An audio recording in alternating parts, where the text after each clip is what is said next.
The Tao of Self Confidence, episode 790. Welcome to the Tao of Self Confidence, where I share stories of amazing women who have discovered their inner journey to self confidence. Visit our website at thetaoofselfconfidence.com. Your inner journey to self confidence awaits. Well, hello, friend. Welcome to the Tao of Self Confidence, where I share stories of amazing women who have discovered their inner journey to self confidence. I'm your host today, Sheena Yap Chan, and today I have an amazing lady on the show today. She's a fitness business coach, and I'm really excited to have her on and share her story with us today on self-confidence. So without further ado, I'm going to introduce you to Hannah Chan. Hannah, how are you today? Maybe you can fill in a little bit more about yourself to the listeners. Hi, I'm amazing. Thank you so much. So about me, oh gosh, I don't even know where to start, but I grew up in Hong Kong, typical Asian traditional family sort of thing. We were a bit international, but, went to the international school, grew up in Hong Kong, and then moved to London for university. So that was pretty much my background. I moved to London, never really lived there before, from an Asian background sort of thing. And then graduated from university, pretty typical, went into my first corporate job, which was actually a graduate sales recruitment job. I hated it. It was a cold calling type of job. Wasn't my thing. So I quit that after 2 months and then actually went into another corporate job, which was more so around headhunting. So at the same time, what actually came to a surprise to me was I actually ended up really getting into powerlifting. So at the same time, I'd go to work, I'd go home, I'd go to the gym, lift weights, ended up competing in powerlifting. And that's when I got really, really good, did a lot of competitions, and then actually made the GB powerlifting team. So my goal for myself, my career was always that I didn't want to be in corporate. I wanted to be a full-time online fitness coach. But obviously I didn't know how to sell. I didn't know how to market myself. So it was a struggle to get clients online. And then eventually I cracked the code after investing tens of thousands of dollars into myself, and then made the transition to coaching other fitness coaches how to actually grow their fitness business. So that's a bit about me, and that's my background. Thanks for sharing that. And in your own words, how do you define self-confidence?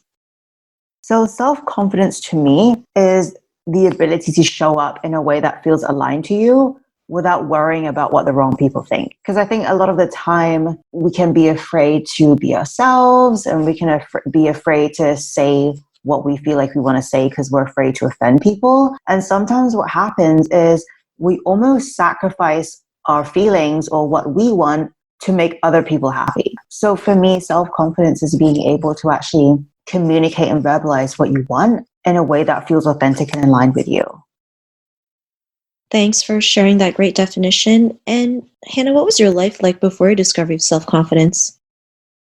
I think even with growing up, I was the type of person who would almost put on a mask and pretend that I was confident or fake it, even though I wasn't deep down. And I think one of the biggest during this time, it was when I was in high school, year 12, 13, I was around, 15 to 17 years old. And in school, I just felt like I didn't really fit in anywhere. I had, different groups of friends, but I never really had a group of friends that I felt like I belonged to. And then for me, a big part of it was validation and wanting to be liked. Eventually what happened was to try and pursue that, I ended up just going out underage drinking every weekend, getting super, super drunk when I was like 16 and 17, hung out with the wrong people that weren't the best influence on my education and on my morals as well in general. And really that was how things were like before I really found confidence. So, I was kind of getting mixed in with the wrong crowd. I was hanging out with the wrong people. It was influencing the way I showed up at school. It didn't make me feel very good about myself. Obviously, with going out and partying at such a young age and drinking so much as well, it just doesn't feel good. But for me, I felt like I almost did that as a mask to cover up my lack of self-confidence at the time. Thanks for sharing that. And I think, we've all gone through that, especially like wanting to be liked, getting that validation, especially as Asian women, how we're brought up. We just want everyone to like us and be okay with us, not realizing like we can't please everybody. And, the more we realize like we can't do that, the more we can be free to be our true selves. And what was that point in your life when you realized you can go out there and be who you are today, have that confidence? What was that aha moment?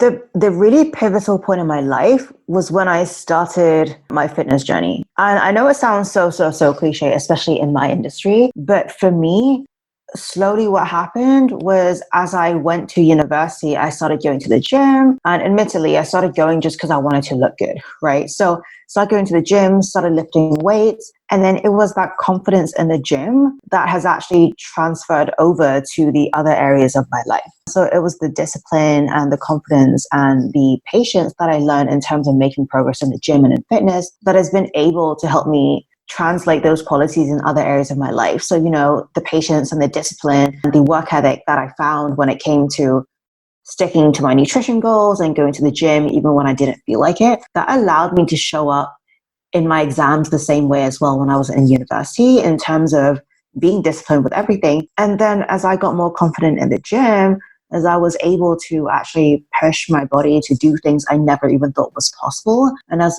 I started being more and more established and accomplished in the powerlifting world, that gave me the confidence that I needed to translate over into the other areas of my life, like my social life, my career, and now my business.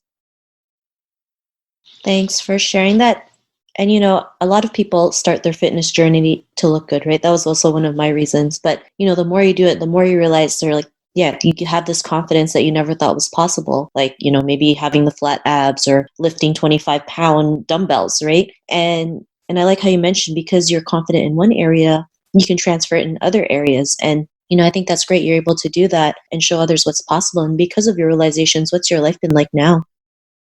It's just been, if you told me, 2, 3 years ago that I'd be doing what I do now, I would not believe you. And I think you were just insane, right? Because after that, everything changed for me. I went on to compete internationally for my country. I broke British records, went on to actually quit my job and start my own business. And so now what I'm doing on a day-to-day basis is everything that I've dreamt of, but better. So being able to actually scale my business from, zero to the ground up to where it is now, to be able to actually change people's lives with what I do, as well as provide opportunities for my team is just absolutely incredible. So it's been a complete 180 and it's just made me realize the effect of, second, third, fourth order consequence. Thanks for sharing that. And to the woman who's listening to your episode, she may be in her own journey to self-confidence. What would be that one tip you'd give to her? I would say appreciate where you are right now, even though you know that you have a lot to grow into when it comes to the future. Because a lot of the time, I think we're always pushing of like, oh, when can I get out of the state that I'm in right now? Or, oh, I hate where I am. I just want to be at this next stage. But I think if you're aiming for something and if you want to be at the top, then you have to appreciate where you're at right now if you want to get there. So that's what I'd say, live in the moment, realize that, hey, everyone has flaws and the parts of you that aren't perfect, you should just embrace and accept yourself for who you are. And that, the people who are meant to be in your life, they're actually going to accept you for who you are, as opposed to be critical of the things that aren't perfect. Thanks for sharing those great tips. And if our listeners wanted to get to know a little bit more about you and what you do and check out some of your work, is there any links or social media profiles we can connect with? Yeah, so my Instagram is at HannahChan921. So that's HannahChan 921, which is basically just my birthday, 21st of September. That's my Instagram, and my Facebook is HannahChan0921. Thanks for sharing that. And to our listeners, if you want to connect with Hannah, you can also head on over to the taoofselfconfidence.com and search for Hannah's name. Her show notes will pop up along with everything else that we talked about. And I really just want to thank Hannah today for taking the time to share her story and tips with us on self-confidence. So thank you so much, Hannah. Thank you. It's lovely to be here. Not a problem. It was really great having you on the show. And to our listeners, be on the lookout for another new episode of another amazing woman's journey to self-confidence. And we'll talk to you soon. Bye for now. Thank you for tuning in to another amazing episode of the Tao of Self-Confidence. Want to learn how you can use podcasting to market your business? Download your free report by visiting our website at thetaoofselfconfidence.com. Your inner journey to self-confidence awaits.